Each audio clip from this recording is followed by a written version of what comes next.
जी,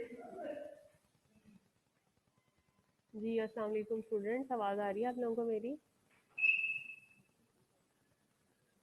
जी, Nimra, Jennifer, आवाज़ आ रही है आपको मेरी?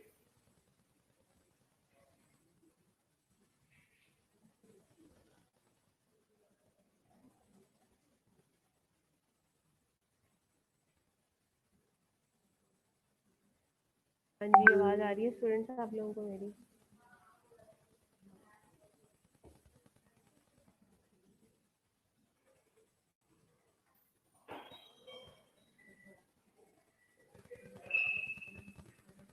जी, सब लोग आ जाएं ऑनलाइन ताकि हम लोग स्टार्ट करें फिर।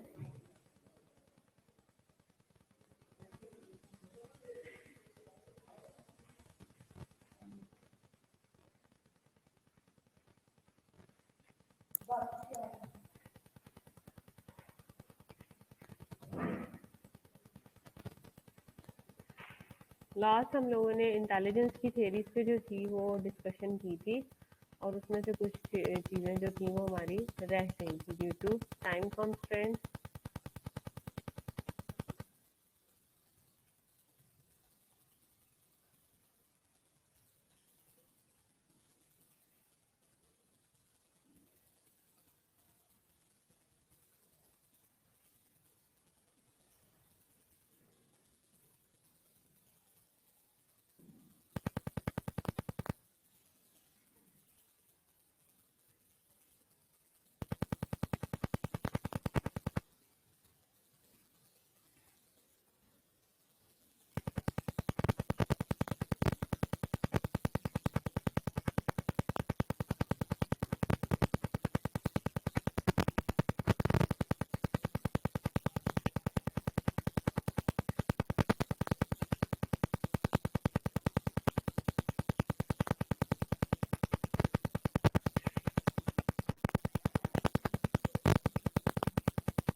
मोटिवेशनल थेरीज की हम लोगों ने लास्ट टाइम बात की थी। जी जेनिफर, मोटिवेशनल थेरीज की समझ में आई?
हाँ जी, जेनिफर, स्क्रीन शो हो रही है आपको मेरी? ओके, हम लोग स्टार्ट करते हैं। ऑब्जेक्टिव्स कहता है at the end of this unit the learner will be able to discuss the different motivational theories. इसको पढ़ें जरा।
ऑब्जेक्टिव्स में आप लोगों ने डिस्कस कर लिया ऑब्जेक्टिव कौन कौन से हैं, ठीक है। डिफरेंट मोटिवेशनल थेरीज की बात की है उसने, परफॉर्मेंस अप्रेजल्स की बात की है, एवेल्युएशन फिलॉसफीज की बात की है, पर्पस ऑफ परफॉर्मेंस अप्रेजल की बात की है। देन उसने describe the process of performance appraisal, describe the components, methods, and types of evaluation, discuss the potential problems and strategies to reduce them, discuss counseling and the types, describe the process of counseling and its importance to performance appraisal and managing the challenges and difficulties. सबसे पहले हमने ये देखना है कि ये theories होती क्या हैं। कहता है when someone gets motivated or tries to get someone else moving, they are developing the incentives or conditions they believe will help move a person to desired behavior, ठीक है। मतलब जब किसी भी शख्स को आप मोटिवेट करते हो या आप उसको किसी भी चीज़ के लिए मूव ऑन करवाते हो, तो बेसिकली आप क्या करते हो, आप इंसेंटिव या कंडीशंस जो है वो डेवलप करते हो, ठीक है। They believe will help move a person to desired behaviour आप उसका जो है वो अचीव करते हो। Whether it's intrinsic or extrinsic, और ये देखते हो कि ये इंट्रिंसिक है और एक्सट्रिंसिक है। Most individuals are moved by their beliefs, values, personal interest and even fear, ठीक है। और मोस्ट ऑफ द इंडिविजुअल्स जो हैं वो मूव्ड होते हैं ड्यू टू देयर फियर, कि उनको कोई फियर होता है, वैल्यूज होती हैं, पर्सनल इंटरेस्ट होते हैं, ठीक है। इस किस्म की चीज़ें होती हैं।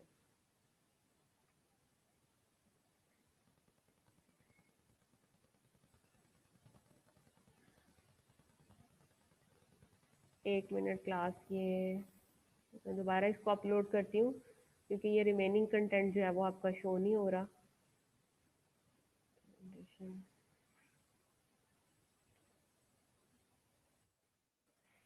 अच्छा, अब स्टूडेंट्स आप लोगों की एक असाइनमेंट है, आप लोगों ने डायनामिक्स ऑफ बिहेवियर और इंट्रोडक्शन ऑफ साइकोलॉजी से बुक में से रिलेटेड जो है वो आप लोगों ने मुझे 20 एमसीक्यूज बना के जो है वो सेंड करने हैं, ठीक है। जो कि बुकिश लाइन्स होनी चाहिए। एक तो ये कि आपकी उससे रिहर्सल होगी, प्रैक्टिस होगी, और दूसरा ये कि आपका वो जो है वो पेपर पॉइंट ऑफ व्यू से हेल्पफुल होगा। और आपने उसको अपने एमसीक्यूज बैंक के नाम से आपने अपना एक फोल्डर जनरेट करना है जिसमें आपने उसको स्टोर करते जाना है विद योर की, अपनी की के साथ।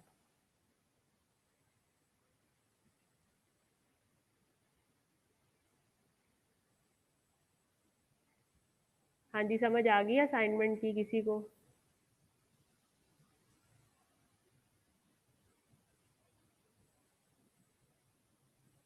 जी समझ आई है क्लास, क्या असाइनमेंट दी है मैंने आपको?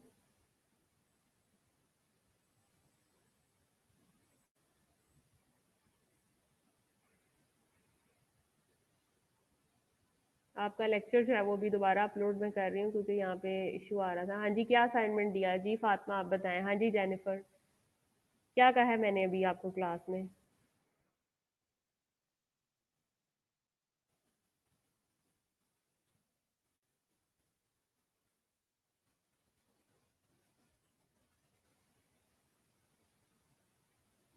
जी मैंने क्या बताया आपको स्टूडेंट्स, बताएंगे मुझे आप?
जी और किसी को भी समझ नहीं आई? हाँ जी, बाकी स्टूडेंट्स जो खामोश हैं इस वक्त।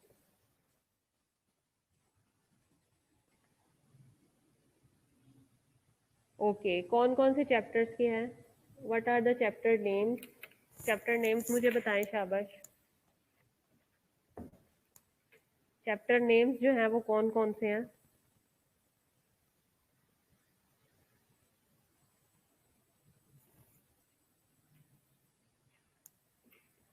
What are the chapter names, class?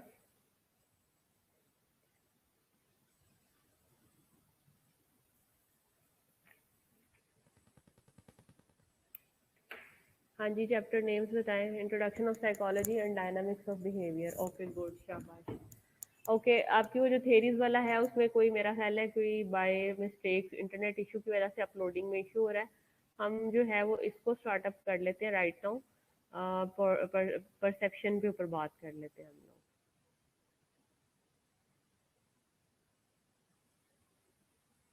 ठीक है, इसमें सबसे पहला कहता है don't get frustrated, doing continuous effort sometimes the last key of the bunch opens the lock. मतलब कभी कभी हम लोग मेहनत करते हुए बहुत ज़्यादा थक जाते हैं, ठीक है, और हम लोग कहते हैं इंट्रोडक्शन ऑफ साइकोलॉजी बेटा, सारा मोरिस। रिदा ने देखे अभी मैसेज किया और बताया भी है, इंट्रोडक्शन ऑफ साइकोलॉजी और dynamics of behaviour, in 2 chapters के आपने, आपकी जो क्लास में ग्रुप बने हुए हैं, ठीक है, आपने अपने ग्रुप नेम लिखने हैं सबसे पहले ऊपर, फिर आपने वो 20 एमसीक्यूज बनाने हैं। ये ग्रुप में काम करना है आप लोगों ने। 20 एमसीक्यूज बना के ऊपर चैप्टर नेम लिखने हैं आपने, जो 2 दिए हैं क्लियरली मेंशन होने चाहिए, और वो आपने बुकिश लाइंस उठानी है और उनकी फिर की बनानी है, और की बना के फिर आपने वो मुझे ग्रुप में सेंड करने हैं अपने साइकोलॉजी वाले में। ठीक है, उस बेस पे जो है फिर आपकी ग्रुप में अटेंडेंस भी मार्क होगी, और ये ग्रेडेड काम है आपका। ये आपकी just because of preparation, exam preparation point of view से जो है वो करवा रहे हैं, ताकि आपको जो है वो बुकिश लाइन जो है वो याद हो जाए।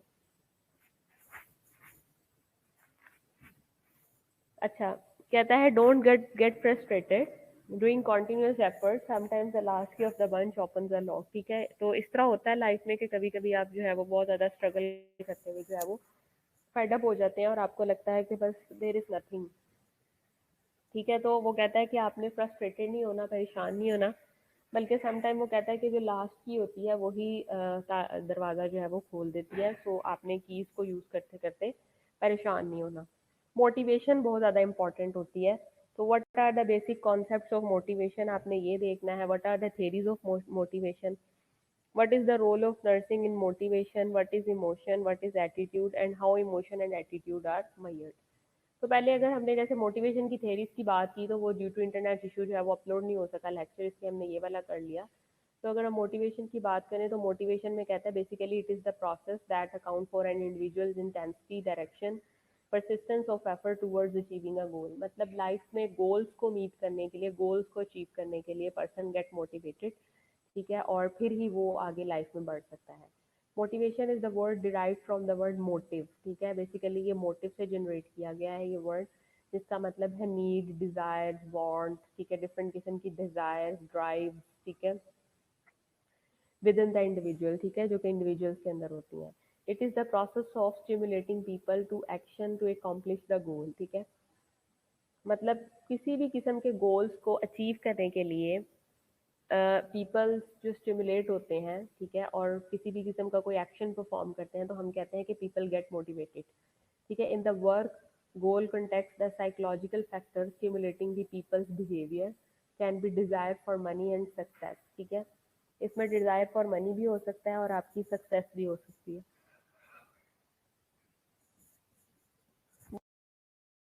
Outstanding features of the motivation, outstanding feature जो है मोटिवेशन के, वो उसने बताया है कि वो कौन कौन से हैं। Following are the outstanding feature of the concepts of the motivation. यानी motivation is the personal and internal feeling. Motivation basically एक पर्सनल और इंटरनल फीलिंग होती है। Motivation is need based. ठीक है, आप हमेशा किसी किस्म का कोई पर्टिकुलर गोल को अचीव करने के लिए जो है वो मोटिवेटेड होते हो। Motivation is the continuous process. ठीक है, मोटिवेशन में भी पॉजिटिव और नेगेटिव। मोटिवेशन जो होती है वो पॉजिटिव भी हो सकती है, नेगेटिव भी हो सकती है। Motivation is a plan process. ठीक है, ये एक प्लान प्रोसेस होता है। Motivation is the different from job satisfaction. ठीक है, इसके अलावा ये डिफरेंट होती है फ्रॉम योर जॉब सेटिस्फेक्शन, आपकी जॉब सेटिस्फेक्शन के। बायोलॉजिकल मोटिव्स की अगर बात की जाए, तो biological motives include hunger, thirst, the pursuit of pleasure and the avoidance of pain. मतलब आप बायोलॉजिकल मोटिव में, अगर आपको भूख लग रही है तो आप खाना खाना चाह रहे हो, प्यास लग रही है तो पानी पीना चाह रहे हो, कोई प्लेयर आप हासिल करना चाह रहे हो तो आप मूवी देख लेते हो, गेम खेल लेते हो। ठीक है, ये मतलब ये चीज़ें आपको मोटिवेटेड करती हैं। ठीक है, एंड अवॉइडेंस फ्रॉम पेन है, तो आप उस चीज़ की तरफ जाओगे जो कि आपको हैप्पीनेस या प्लेयर मोमेंट देगी. An early attempt to specify how these motives affect animal behavior was the ambitious theory of Clark Hull. ठीक है,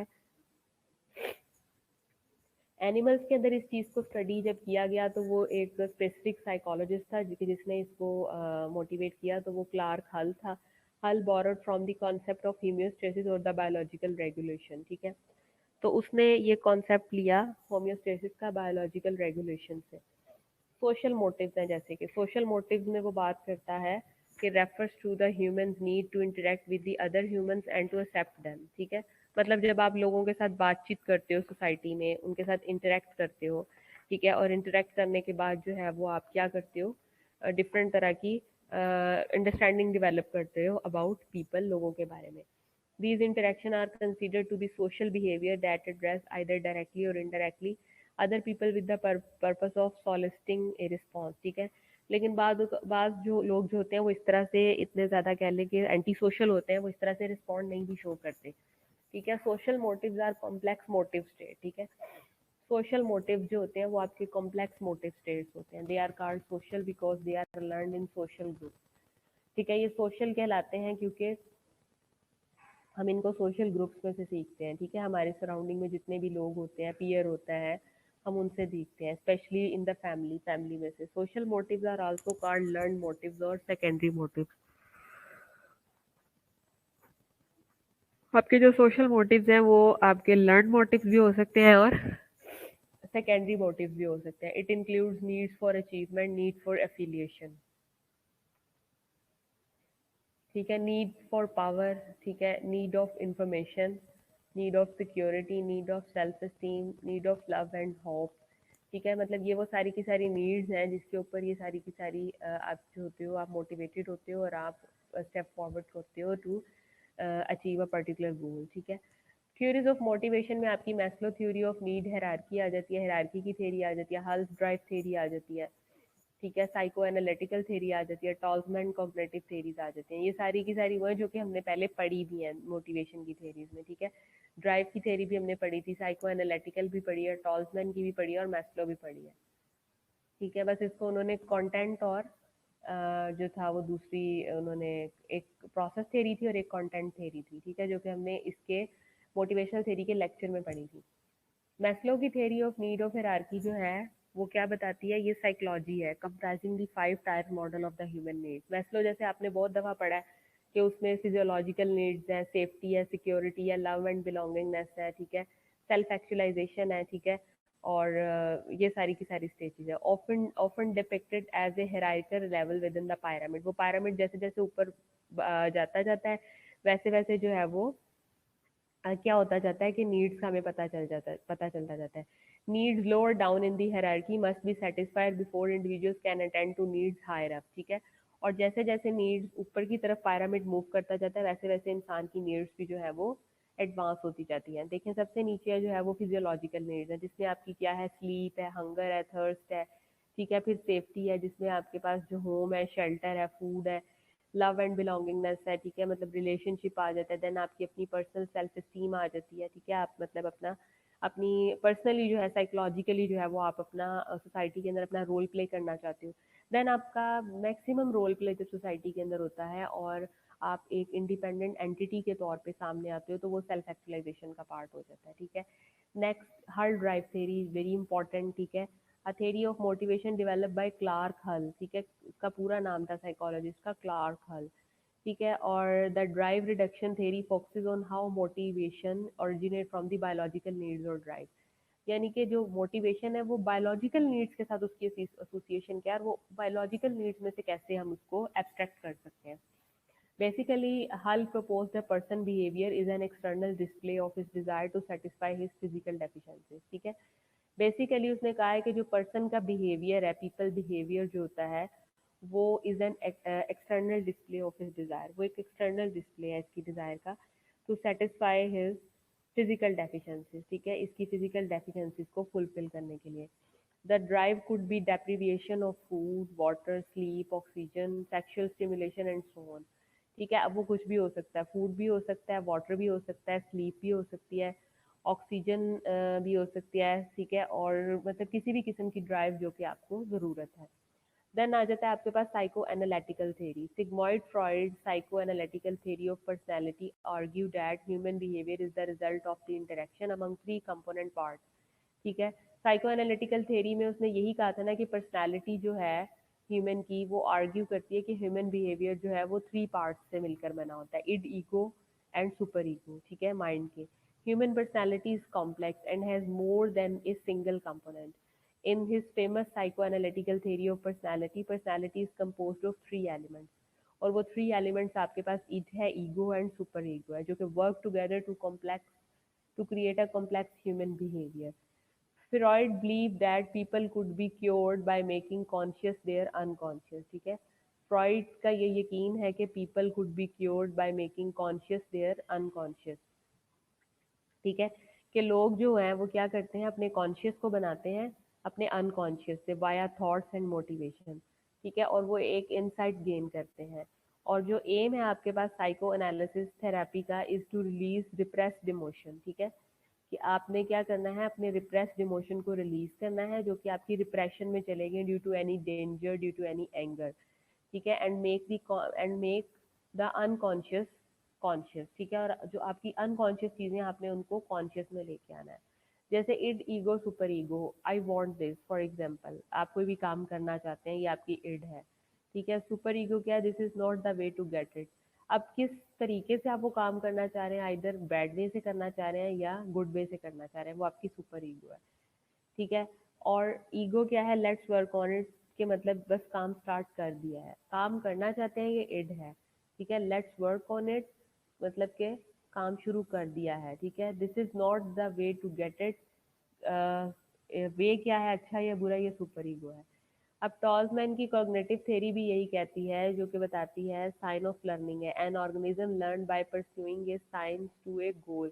for example, learning is required through meaningful behaviour, कि लर्निंग जो होती है वो मीनिंगफुल बिहेवियर से होती है। Tolman emphasise the organised aspects of learning, the stimuli which are allowed are in not connected by just simple one-to-one switches to the outgoing responses, ठीक है। कहता है कि जो स्टिमुलस आपको मिलता है एक्सटर्नल एनवायरनमेंट से, वो अलाउ करता है, जो कि simple one two one switches से नहीं होता, बल्कि आउटगोइंग रिस्पॉन्सेज जो आपके इर्द गिर्द लोग होते हैं वो भी जो अपना टेक पार्ट करते हैं, अपनी ओपिनियन देते हैं, इस पर भी बेस करता है। देन टॉल्समैन ने coined the term cognitive map. उसने एक पूरा का पूरा कॉग्निटिव मैप, यानी अपने जहन में ना उसने चीज़ें बना ली कि अब मैंने ये स्टेप लेना है, अब ये स्टेप लेना है और ये स्टेप लेना है, एक पूरा उसने माइंड मेकअप कर लिया, माइंड मैपिंग कर ली, which is an internal representation और इमेज, यानी कि जहन में उसने एक खाका सा बना लिया एक्सटर्नल इन्वायरमेंट के फीचर्स या लैंडमार्क को सामने रखते हुए। He thought that individuals require large number of cues, ठीक है, मतलब कोई भी इंडिविजुअल है, कोई भी पर्सन है, वो बहुत ज़्यादा क्यूज इकट्ठे करता है, बहुत ज़्यादा सिग्नल इकट्ठे करता है from the environment, and could use these to build a mental image of an environment, ठीक है।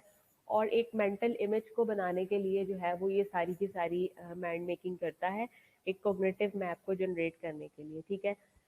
टॉलमैन की लर्निंग थ्योरी भी यही है कि sign learning theory, sign significant learning, sign distort learning, ठीक है, ये आपकी टॉल्जमैन की थ्योरी है। ये देखें, टॉलमैन परपेसिव बिहेवियरिज्म, ठीक है, बिहेवियरिज्म वो स्कूल ऑफ थॉट है, ठीक है। Sign learning theory, learning is the cognitive process, ठीक है, learning is required through meaningful behaviour, यानी कि ये उसने कहा कि मीनिंगफुल बिहेवियर से लिया जाता है। देन आ जाता है motivation and sickness. Sickness behaviour is a motivational state that recognizes the organism's priorities to cope with infectious pathogens, ठीक है। सिकनेस वो बिहेवियर है जो कि मोटिवेशनल स्टेट है, जो कि क्या करती है, ऑर्गेनिजम्स की प्रायोरिटाइज को सेट करती है कि वो कोप करे किस चीज़ से, जो भी इन्फेक्शियस ऑर्गेनिज्म, उसके पैथोजन उसके बॉडी के अंदर एंटर हो चुका है और डिजीज कॉज कर रहा है। The inability to be present, the inability to be present is attributed to sickness and accident, ठीक है। और हम एक्सीडेंट या सिकनेस से लड़ने की अगर हमारे अंदर एबिलिटी नहीं है, but may also involve family situation and transportation problem, अब ये प्रॉब्लम्स भी है, तो मोटिवेशन ही एक वाहिद की है जो कि आपको हेल्प आउट करती है। Motivation to be present is in turn influenced by work satisfaction and pressure, that might be economical, social और फिजियोलॉजिकल इन नेचर, ठीक है। अब साइन ऑफ मेंटल इलनेसेस के साइन क्या क्या है कि मतलब मेंटल इलनेसेस आ सकती हैं। अ चेंज इन पर्सनैलिटी, आपकी पर्सनैलिटी चेंज हो सकती है। If someone is acting like a very different person और नॉट एक्टिंग और feeling like himself, like themselves, this is the warning sign, ठीक है। अनकैरेक्टरिस्टिक्स एंजाइटी, एंगर और moodiness, social withdrawal and isolation, यानी कि एंटी सोशल बिहेवियर वो show करना शुरू कर दे। लैक ऑफ सेल्फ केयर और risky behaviour, a sense of hopelessness and ओवरहेल्ड। अब नर्सिंग और मोटिवेशन का आपस में क्या उन्होंने मतलब कि बताया। Often one of the things that motivate nurses in their job is their passion in caring for their patients, ठीक है। They are that they provide to their patients make a positive difference in the lives of the patient and their families. Additionally, they enjoy their daily routine in dealing with various aspects of the patient care, मतलब वो अपनी daily life की जो care है, daily life की जो भी activities है वो उनको परफॉर्म करते हुए उसको enjoy करती हैं। स्ट्रेस से अगर बात की जाए तो basically it's the body reaction to any change. आपकी एक्सटर्नल इन्वायरमेंट, इंटरनल इन्वायरमेंट, किसी भी इन्वायरमेंट के अंदर किसी भी किस्म का अगर कोई चेंज आता है और आप उस चेंज को क्या करते हो, आप उस चेंज को बॉडी रिएक्शन करते हो, बॉडी आपकी रिएक्शन शो करती है, तो वो स्ट्रेस में है। दैट रिक्वायर्स एन एडजस्टमेंट और response, the body reacts to these changes with physical, mental and emotional process. और बॉडी आपकी जो है वो रिएक्ट करेगी फिजिकल, मेंटल और इमोशनल प्रोसेस के साथ। Stress is a normal part of the life, ठीक है। स्ट्रेस जो है वो नॉर्मल पार्ट है आपकी लाइफ का। You can experience stress from your environment, your body and your thought. मतलब वो साइकोलॉजिकल भी हो सकता है, फिजिकल भी हो सकता है, एक्सटर्नल भी हो सकता है, इंटरनल भी हो सकता है, किसी भी तरह से हो सकता है। टाइप्स ऑफ स्ट्रेस में अगर बात की जाए तो Albrecht four common types of stress are time stress, मतलब जो कि किसी टाइम की वजह से होगा, anticipatory stress, situational stress and encounter stress. Then आ जाता है आपके पास frustration and conflict, that is very important. The latter frustration is the product or the consequences of the dissatisfaction of the needs, मतलब जब आप अपनी नीड्स के अगेंस्ट जो है वो आप डिससेटिस्फाइड होंगे तो कॉन्सिक्वेंसेस क्या होंगे, फ्रस्ट्रेशन हो जाएगी। Whereas the former conflict is the process और the one factor responsible for causing frustration. और कन्फ्लिक्ट जो है वो प्रोसेस है, एक कह लें कि एक रिस्पॉन्सिबल फैक्टर है जो कि फ्रस्ट्रेशन कॉज करता है, यानी जिसकी वजह से फ्रस्ट्रेशन होती है।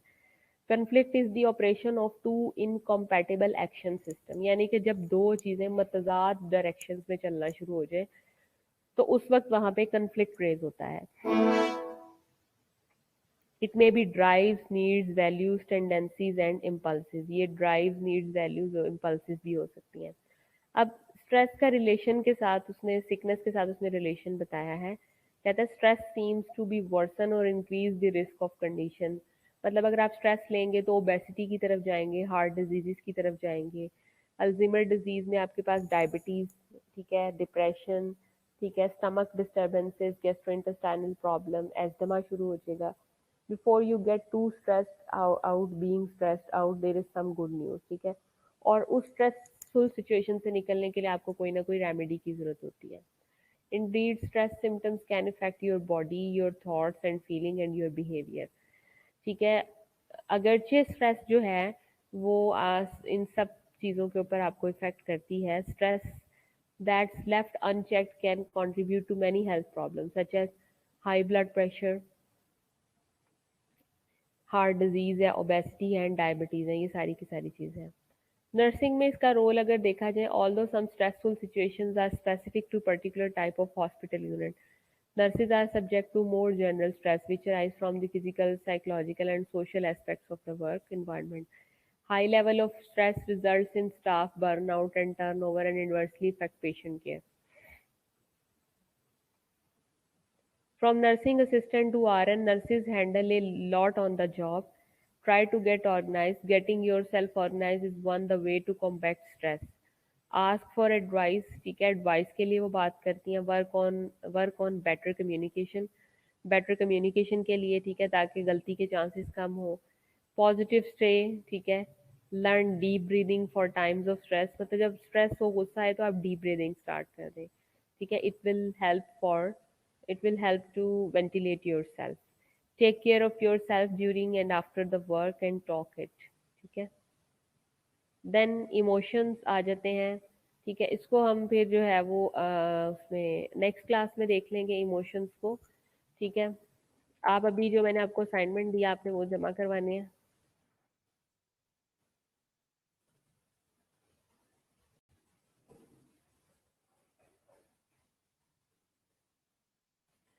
Please start work on your assignment and submit me in group और मेल.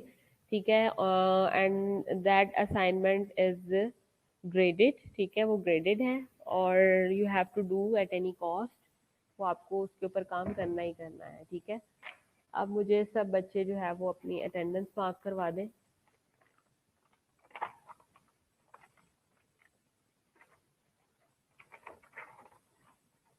और अपनी असाइनमेंट के ऊपर जो है वो काम करना शुरू कर दें.